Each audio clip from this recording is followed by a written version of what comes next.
Hi viewers, வணக்கம். நேற்று Trump சொன்ன ஒரு அதிர்ச்சியான ஸ்டேட்மெண்ட் உலகளவில் அதிகமான தாக்கம் மற்றும் பதற்றத்தை ஏற்படுத்தி இருக்குன்னு சொல்லலாம். இந்தியாவில் பெட்ரோல் விலை உயருமா என்பதுதான் கேள்வி.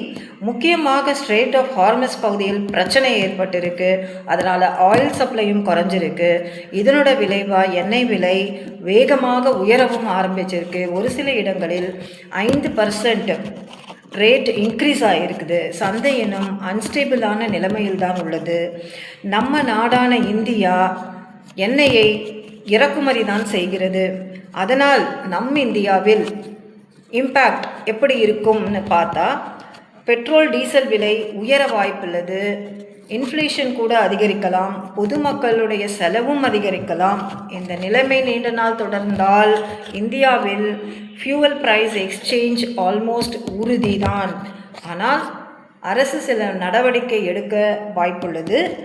அப்படி இருந்தால் அடுத்த சில நாட்களில் பெட்ரோல் பிரைஸ் உண்மையிலேயே உயருமா என்பதை பொறுத்திருந்து பார்ப்போம். உங்கள் கருத்தை நீங்கள் கமெண்ட்டில் சொல்லுங்கள். For further videos, kindly subscribe, like and share.